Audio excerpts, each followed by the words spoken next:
ദൈവം എന്ന വാക്ക് പരിഭാഷയിൽ ആരാധിക്കപ്പെടുന്നത് എന്നേ ഉള്ളൂ. ആരാധ്യൻ. ദൈവം എന്ന വാക്കിൻ്റെ അർത്ഥം ആരാധ്യൻ എന്നേ ഉള്ളൂ.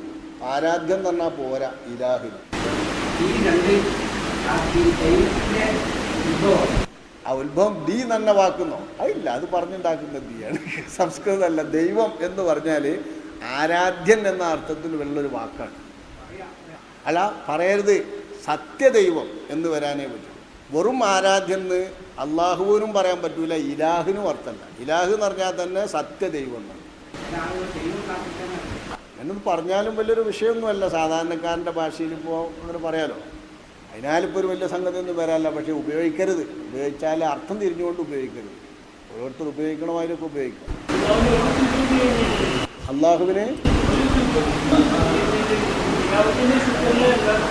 തിലാവത്തിനും ശുക്റിനും ഇല്ലാതെ കാരണമില്ലാത്ത സുജൂദ് ഷാഫി മദ്ഹബ് പ്രകാരം ഹറാമാണ്, നിഷിദ്ധമാണ്. ശുക്റിൻ്റെ സുജൂദോ തിലാവത്തിൻ്റെ സുജൂദോ എന്ന കാരണം പോലത്തെ കാരണമില്ലാത്ത സുജൂദ് ഹറാമാണ് എന്നാണ് അള്ളാഹുവിന്. ഒന്നും പാടില്ല. കാരണമില്ലാതെ സുജൂദ് ചെയ്യൽ നമ്മളെ മസാല പ്രകാരം ഹറാമാണ്.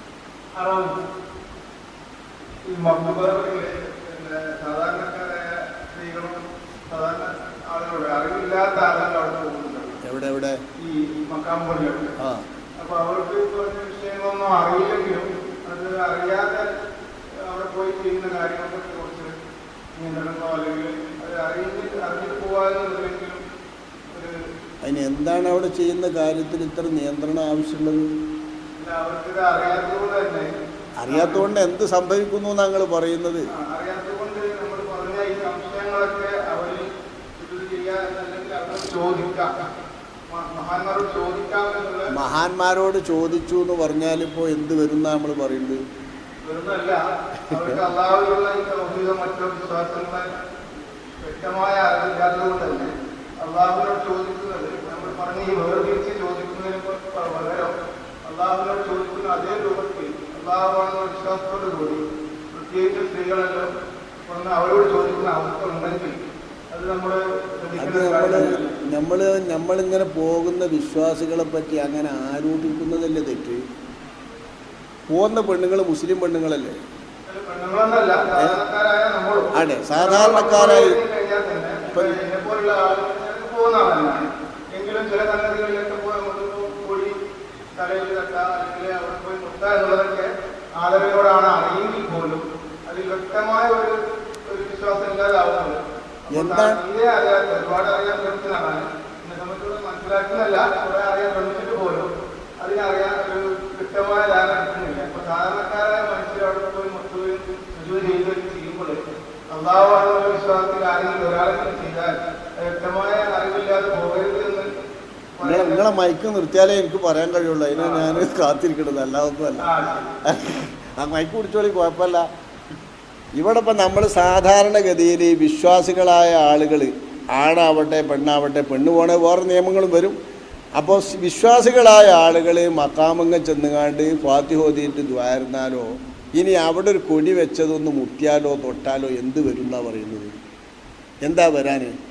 എന്താണ് തെറ്റായിട്ട് അറിവില്ലാതെ ചെയ്യാന്ന് പറയുമ്പോൾ ആ ചെയ്യലിനെ എന്തോ ഒരു വലിയ പാതകമായിട്ട് മനസ്സിലാക്കലുണ്ടല്ലോ. സുജൂദ് ചെയ്യുന്നുണ്ടെങ്കിൽ ആ സുജൂദ് തെറ്റായ സുജൂദാണ്. ശിർക്ക് എന്നതിനും പറഞ്ഞുകൂടാ. ശിർക്ക് എന്ന് പറഞ്ഞത് അതിനും പറഞ്ഞുകൂടാ.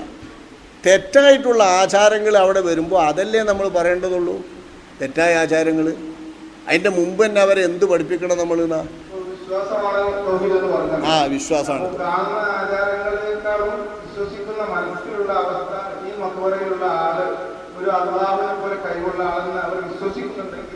അത് വിശ്വസിച്ചിട്ടുണ്ടെങ്കിൽ ആള് മുസ്ലിം അല്ലല്ലോ. ഓൽക്കറിയാതെ അള്ളാന്റെ ഔലിയാന്ന് കരുതി ഈ സിയാറത്തിന് പോകുക. അള്ളാന്റെ ഔലിയാന്ന് കരുതി. അള്ളാന്റെ ഔലിയ എന്ന് പറയുമ്പം തന്നെ അള്ളാന്റെ അടുപ്പക്കാര്, ഇഷ്ടക്കാര് എന്നാ വിചാരിക്കുക.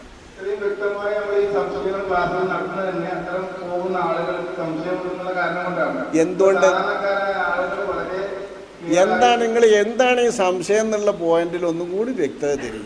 ഇപ്പം നമ്മളിപ്പോൾ ഇവിടെ ഷെയ്ഖിൻ്റെ പള്ളിയൊക്കെ പോയാൽ ഷെയ്ഖിൻ്റെ പള്ളിയിൽ മറവിട്ട് കിടക്കുന്ന ആള് മഹാത്മാവാണ് ഔലിയാണ് എന്നല്ലേ ഈ പോകുന്ന ആളുകളുടെ ഉദ്ദേശം അല്ലേ? അപ്പം ഔലിയ എന്ന് പറഞ്ഞാൽ എന്താ അതിൻ്റെ അർത്ഥം?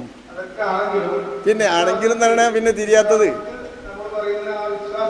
നമ്മൾ പറയുന്ന വിശ്വാസം, നമ്മൾ പറഞ്ഞ വിശ്വാസത്തിനും നിലവിലുള്ള വിശ്വാസത്തിനും എതിരായിട്ട് എന്താണ് അവിടെ തോന്നാനെന്നാ? അള്ളാഹുവാണ് ധരിച്ചാൽ അപ്പം പോയില്ല.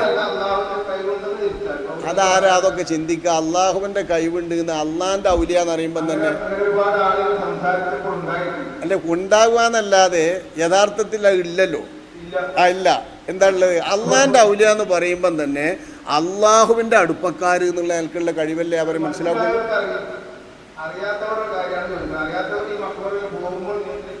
എന്തിനാ നിയന്ത്രിക്കണത്? ആരെയാ നിയന്ത്രിക്കണത്? അവിശ്വാസിനെ നിയന്ത്രിക്കണോ താങ്കൾ പറയുന്നത്? പിന്നെന്താ? എന്താണെന്ന് അറിയില്ല എന്ന് പറഞ്ഞാൽ അള്ളാഹിൻ്റെ ഔലിയാന്ന് വിചാരല്ലേ?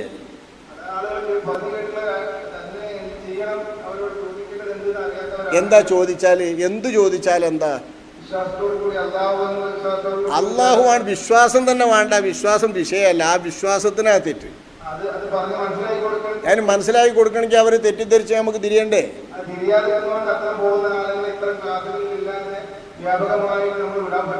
ഈ സങ്കല്പം വെച്ചിട്ട് വെറുതെ ഉണ്ട വെറുതെ സങ്കല്പം വെച്ചിട്ട് ലക്ഷ്യമില്ലാതെ വിടരുത്. ആരെയാണ് നമ്മൾ പറയുന്നത്?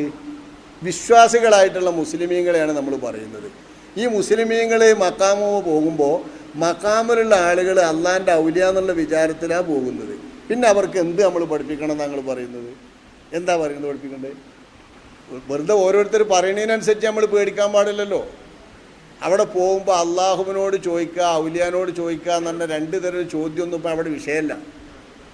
എന്ത് ചോദിച്ചാലും ആ ചോദിക്കുക ആളും അള്ളാഹിൻ്റെ ഔലിയ എന്നാ വിചാരം. അള്ളാഹിൻ്റെ ഔലിയ എന്നുള്ള വിചാരത്തോടു കൂടെ തൗഹീദിന് ഭംഗമാട് ഒന്നും വരാനില്ല.